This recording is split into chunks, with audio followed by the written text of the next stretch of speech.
Hey, everybody. This is the first episode of the Care Center Hand Up podcast, which I think is a pretty creative name for it, but we'll see how it goes. But I am your host, Noah, and today I have a really cool guest. She's been around the Care Center for a good amount of time now. She's seen firsthand, some of the programs we have going on, and her experience is something that I think it's really cool. I think her story's awesome. I'm really excited for you guys to hear it.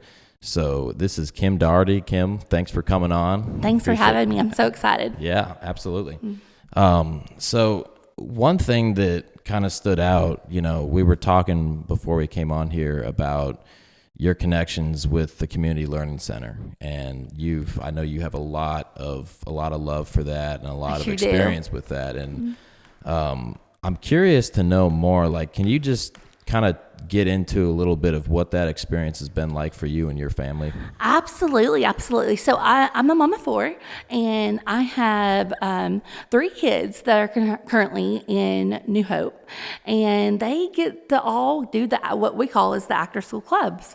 And we moved here about 4.5 years ago, and we would not want to live anywhere else. With these kids are getting these experiences they wouldn't get anywhere else. Yeah. My oldest has probably gotten the most benefit from the Learning Center, and she's gotten to be in a play. She got to be in The Little Mermaid last spring, and it was an incredible experience for her. She is high functioning, autistic, and these adults, they love on her, and they just tell her, let her know she has a place of belonging, and they nurture her. They've done so good for her, and my kids are really getting experiences they wouldn't get anywhere else. They've gotten, like I said, they got to do play. My other daughter got to do the Rudolph play. Yeah. And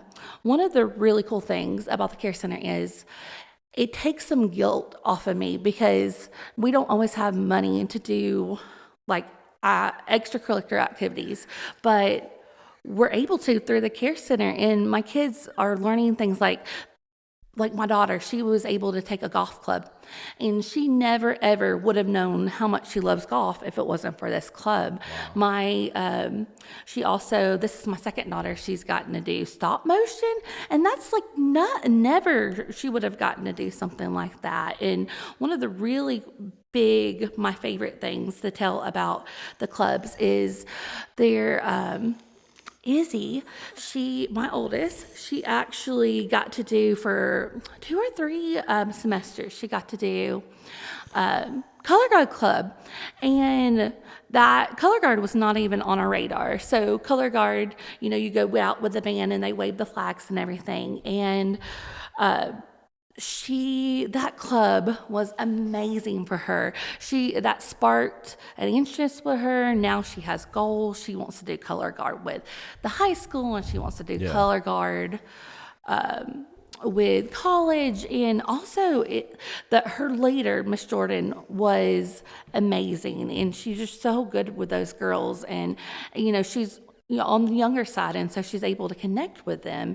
But Izzy was actually able, because she did the Color Guard Club, she was able to have a opportunity to go actually as a 6th grader to be in the Color Guard in the New Hope Band. Wow. And she loves it, and she being on the spectrum, it's a worry that we our kids won't make friends and stuff. Right. She found her people with the band. She loves it. That's awesome. She loves it, and we would have never thought to sign her up for Color Guard. It's worth mentioning too. You have one of yours is here with us in the podcast, so he's chiming in, man. But that is that's so cool. That is so cool. Mm-hmm. Where did you move from? We moved from Hazel Green, so actually just the other end of Madison County. Okay, so you've been in this area for a while then. Yeah. Yeah, that's I think that's one of the cool things about these programs is that, we were talking about this too before we came on, whenever people think about the Care Center, they all the time, they think about the thrift store, and they think about the food pantry and things like that, which are awesome things that we do, but there's so much more. And these, I think, are, I mean, it's some of the most important stuff to me, because you're talking about, I mean, a lot of people will look at, kids and that have that kind of situation going on, and they just write them off. Yep.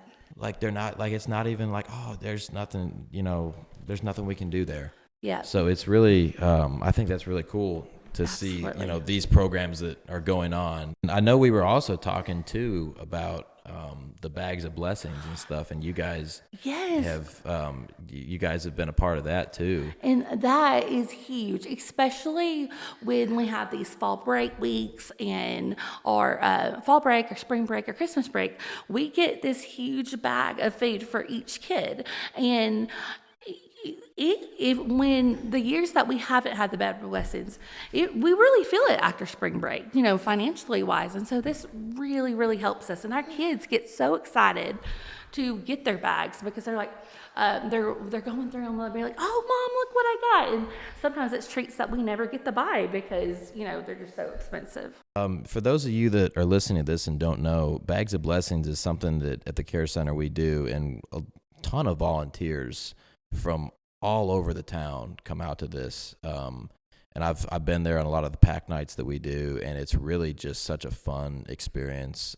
Everybody's having a blast. Everybody's just working so hard to get it done. Going back to the community learning centers, I'm sure you've probably run into other people that have had similar experiences. Is that accurate? Yes, to that's say? totally accurate. Can you think of any, what are some of the coolest experiences you've seen that maybe aren't your family but friends of yours that have been a part of those activities? Well, I can't think, but right now, but I know there was not just Izzy. There were several other girls that got that opportunity to be in the band early on because they were in that color guard club with Jordan. And then I know my son Ben, he's early on. This is his first year being with the Learning Center, and he actually his best friend, they're not in class together this year. And so it's been this big joke that we sign him up for clubs so he can go play with his friend, and then they're both named Ben. And so it's just funny, the teachers will tell me, they'll yell Ben, and they both look confused, and they're just having fun. Yeah. What is that? I mean, because you see this, especially as a parent on the back end, what is that like for a kid's self-confidence when you have that kind of opportunity and those people are giving you those kind of chances? We were talking about the color guard thing. I mean, I gotta imagine that's just a huge self-esteem booster, and that's got to be a life-changing kind of thing. It really is. It really is. Oh my gosh! The kids every day they come home and they're just waiting to tell me what they did. And then these teachers are, the ladies that lead the Learning Center, or the guys that lead the clubs, they really boost my kids up. They're all the time, like Anna was in the club, or Anna was in the New Hope play. The Rudolph play, and she got to be the boss elf. Well, Anna, during the first production at school, she ended up tripping on stage. Oh, yeah. And they were all the ladies were ready to rush and go help her. She got popped right back up. And she kept going. And they made this huge thing to let her know after the play in front of everybody. They're like, made sure everybody knew that she did an amazing job and she did a great job. And Anna was just, instead, that could have been an embarrassing experience, but it wasn't, because she had so many people there to just encourage her. And, it's just amazing. I think socially too. I mean, it's a great opportunity to make friends, I'd imagine. It is. I mean, I imagine that's a big deal when you're talking about being able to make friends. Has that been something she's been able to experience too? Oh my goodness, that, both my girls have been made even more friends that oh, thank you. They have made friends that they wouldn't, maybe a friend that would be like in a grade ahead of them or a grade below them, that they wouldn't have got to see during school. And so, yeah, they've definitely made way more friends. And Anna's so funny. She's like, oh, the play was a lot of work, but I'll do it again if my friends do it, because I love hanging out with my friends. Right. I'll ask you this, because I want you to talk to somebody who's maybe listening to this and has some time on their hands. Maybe they've just retired. Maybe they're young and they're looking for a way to serve. But Because, you know, this is, I mean, a lot of this, so much that we do around here, and you know that, I know you understand this. I mean, it's volunteer based. Exactly. And we rely so heavily on our volunteers, which we have so many. I think they're all amazing. I'm so great. I know we're all so grateful for them. And they, you know, it's like, you don't know a volunteer from a staff member. Because everybody treats it like it's theirs, which is so cool that we have that culture here. But talk to somebody who's thinking about, who wants to get involved in this, maybe not sure if they should or not. What would you say to that person? I would say absolutely do it. You might go out and feel like, you know what, I'm going to bless these people, but you're going to get blessed. Like these kids, I have heard I have a friend, Nicole, and she's a leader at the clubs, and she tells me that there's been times that, you know, she would be having a bad day and she'd walk down the hallway and all these kids are like, hey, Miss Go, we're so happy you're here. And it's like, and she was like, you know, it gives her a reason to be there, and knowing these kids love them, and you're going to get that. And as a parent that has benefited from these programs, it just means a lot to me that people will take time out of their day to come pour into the kids or to pack the bags of blessings.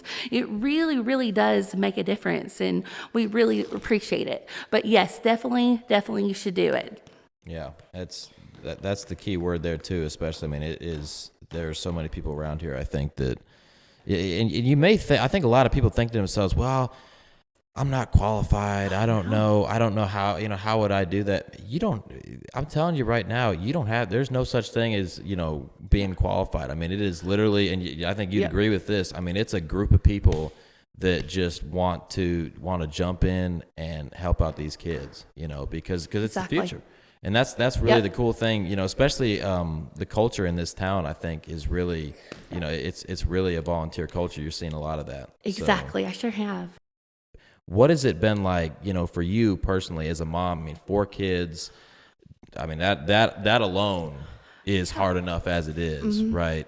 Yeah. And, you know, because all your time is into your kids and everything, but what is this place and you know, being around these people personally, how has that impacted your life, would you say? Well, it's impacted my life because I also struggle with depression. And so there'll be days I'll go pick up my kids and I will walk in that office and I will see pick up my kids. I'll see Amy or I'll see Melissa, and they're just always have a smile on their face, and they'll be like, hey, chick, or hey, mom. And they're just like, even just that little bit of interaction I get with them, like, means a lot to me. And then, this may not have been your question, but I did want to throw this out there. Yeah, do it. Absolutely.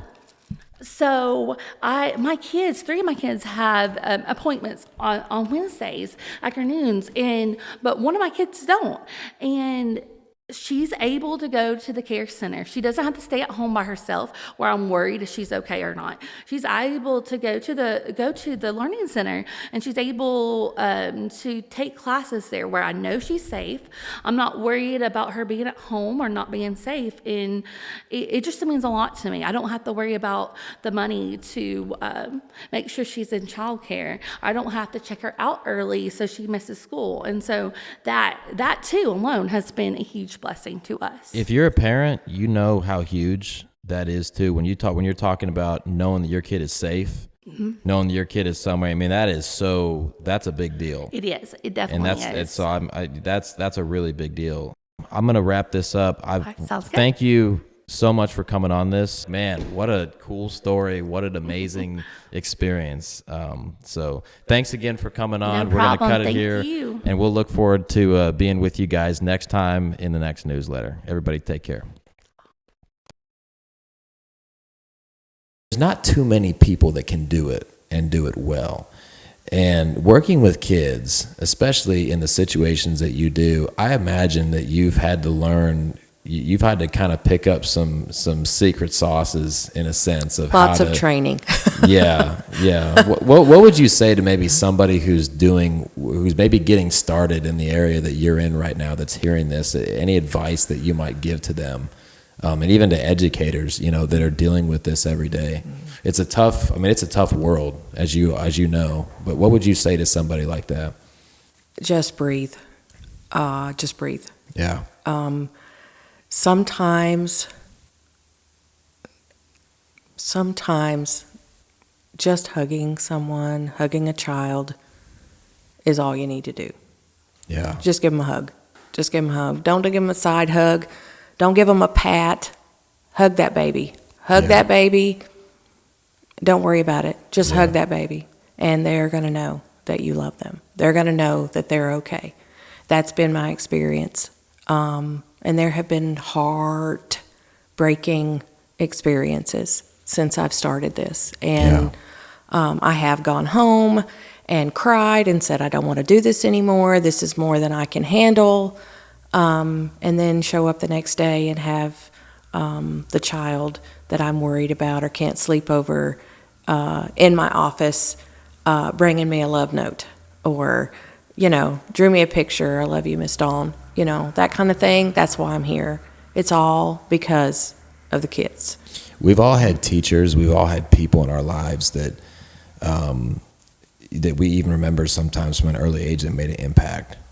And you hear so many times kids that grow up and they say, I had this teacher in second grade, or I had this, this person that, at a summer camp, right? Which is something that you're no stranger to as well. And you hear it's kind of a common phrase. It's like that person made a huge impact in my life. That person that they said something, or it's usually not like, over this course of time, it's usually like, no, I had this day when everything was going wrong for second grade me or whatever it was. And that person came up and gave me a hug and said, hey, you're special, you matter, you're important to be in this world. And they remember that 10, 20, 30, 40. They never forget it in many cases. So that is, I think that's bang on. But speaking of summer camps, again, something you're no stranger to. True. Tell me and tell everybody just a little bit, as much as you can, about kind of the learning center and the summer camps, and maybe what it's like and any cool stories that you might want to share from those experiences. Okay, so this year is a little different than normal. Our normal summer camp is 21st Century. We partner with the YMCA. It is rock star from 7 a.m. till 5:30 in the afternoon. Party time. We disguise learning as fun. We dance. We have dance parties, brain breaks, That's how you know it's long if somebody says 5:30 in the afternoon. Oh, yes. That's evening. 10 and a half hours you know. of fantastic on. You are on. Everybody's having a great time. We actually handpick our staff for summer because you have to be high energy, ready for just to be a rock star. And that's our favorite time of the year. Summer is it. And we get 5 weeks of just, oh my gosh. And our kids love summer camp. This year is just a tad bit different because of the literacy program, but we're knocking it out of the park. So all 3 of our sites are. So I can't say enough about summer camp. Summer camp, they have all the same opportunities they do during the school year. They're just a little bit longer and a little bit more intense and a little bit more fun. And it's just if you have an opportunity to put your kid in summer camp, you should totally do it. Our programs are off the chart. What's the biggest need for you right now in those areas? Is there anything that is kind of a need right now for you guys as you're doing all this stuff? People. Yeah. Our need is people.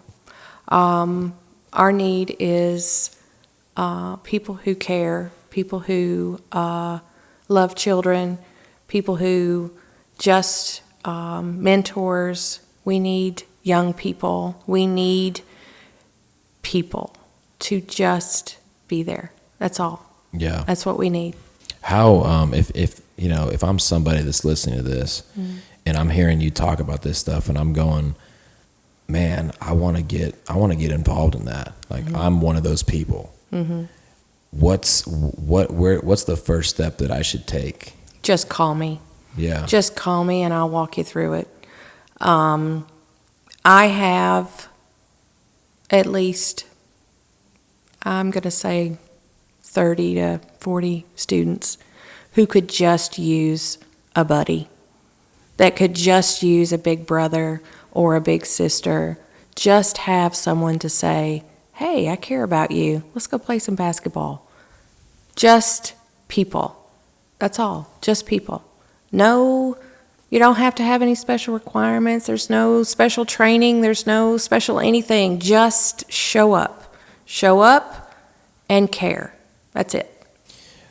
The last podcast I did, if you guys remember, I had Grant on here, Grant Preston, who's a board member here at the Care Center, and just an incredible person. And he runs a men's Bible study here. And if you want to hear more about that, you can go back and listen to the last episode. It was incredible. But something that he I mean, same thing as what you're saying. I mean, he talked about how he said, I'm not running this thing trying to be this sophisticated, I'm up here and I'm going to preach down to everybody. He said, I walk in there because there's men around here that just need a friend. Yeah. And there's people here that they just need to be able to, just like you're saying. I was talking to him about a young person that I've been mentoring for, I would say, a few months now, and I never thought of myself as like, there was a point in my life where I was like, I can't do that. I mean, even from my past and what I'm coming from, it's like, there's no way. Like, what do I have to bring to the table? But I can attest personally. And take it for whatever it's worth for me. But it's two people here sitting here, and I'm sitting here telling you that's exactly what it is. Yeah. That is the biggest need right now. So many people think, it's this hard work, and I need to, it's, spreadsheets. And no. It's literally just that, and that makes the world of difference. What's it's something that I wanted to ask you too, and it's kind of in this same vein, but what surprised you the most about working with the Care Center and just in your role? Because I imagine you've seen, obviously you've probably had a lot of things that have, I would think, surprised you, or maybe, kind of you got into it and you imagined it would be one way, but it's been a different way. But what's been the most surprising things to you about what you do? Wow. A lot. I thought this job was going to be more managerial. I thought it was going to be more, let's get the paperwork done, let's count the numbers, let's do, but it's more emotional, more heart work. It's heavier than I thought it was going to be. Yes, and I love it. I can't imagine me ever doing anything except this. Yeah. I truly believe everything in my life has brought me to this job. Wow. I didn't have the greatest upbringing. I didn't have the best, so to speak, of parents and so on and so forth. I don't really know anybody my age that does, but or had. Yeah. But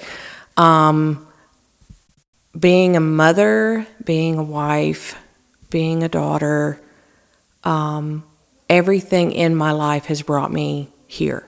Yeah. And I truly believe that I am where I'm supposed to be.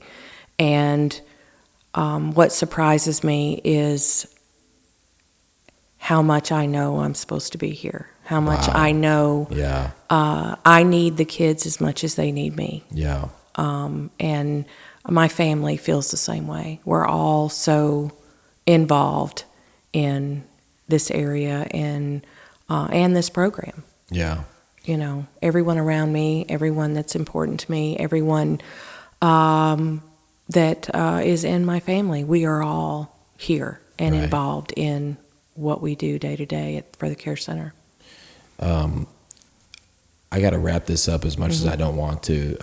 Listening to this and hearing this story has And I knew it was going to be a special one, because it's when I come on and I'm like, I really have no idea what I'm getting myself into.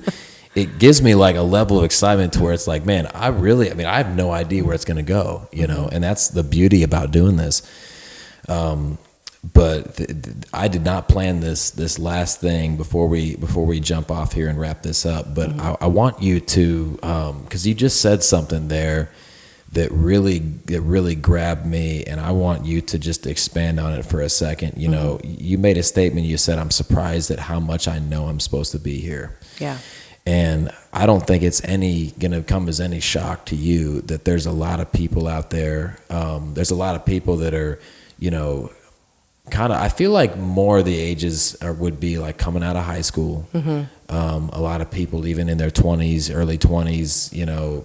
And that they don't really know where they're supposed to be. Yeah. Or they think they have an idea of like, I think I'm supposed to be here, but how do I get there? And I think sometimes, and I don't know if you've seen this or you can relate to this, but I think sometimes there's a lot of people that are kind of in that category. A lot of young people, especially, that it feels hopeless. Yes. I mean, it kind of feels like, and even if you're really working hard and you're trying to, you know, push things through, but I think a lot of times it can feel pretty hopeless. Yeah. I'm really curious. What do you have to say? Just talk to that person real quick and just speak to them for a second before we get off here, if you would. It's okay. Yeah. It's okay. Yeah. That's all. It's okay. You don't have to know where you're going. You don't have to know what your future's going to be. Yeah. All you have to do is take that step forward and keep going forward. That's it. Yeah. That's it. You don't have to feel like you have to know right now. And I think that there's so much pressure in this world on pushing for our kids and our young people to know what their future's supposed to be. And that's, I just don't feel it. I just don't think that is something that we need to continually put that kind of pressure on a kid. Yeah. It's okay. It's okay not to know. I never force my kids to know. I have 4. One just graduated with her MBA, you know, and she did that in her 30s all by herself, you know, because she didn't know what she wanted to do when she was younger. And that's okay. It's completely okay. Yeah. You know, don't sweat the small stuff. Don't cry over spilled milk. We've all heard those things. There you go. And that is how we need to look at this. We need to look at it. There's so many opportunities out there. Just take one step forward. Yeah. Every chance you get, go forward. I did not know what you were gonna what you were gonna say to that, but that makes a lot of sense, and I think that's I think that you're spot on. There's a lot of I see this even in my own generation and in you know, kids that I mentor and different things that I do that are, you know, in that latter years of high school, coming out of high school, and everybody's just like, what are you gonna do? Yes. And they're looking, and most of them are, and they're, you know, you have that one or two that they think they know, right? Yep. But a lot of people are just looking at you like, you know, I don't know. I'm 18, dude. You know, like my daughter Reagan is 18. She just graduated from high school, and you know they have all the senior things going on. And Reagan says, they ask Reagan, you know, what are you going to do? We're going to announce it to everyone what you're going to do. And Reagan's like, okay, so here's the deal. Yeah. I have no idea. Right. I'm just going to work for Hot Yoga of Huntsville. That's all I'm going to do. So what do? They announce Reagan is going to work for Hot Yoga of Huntsville. All the other kids are going to college, and Reagan's like, yes, this is what I'm doing. So, you know, don't sweat the small stuff. It's okay. Hopefully she doesn't listen to this.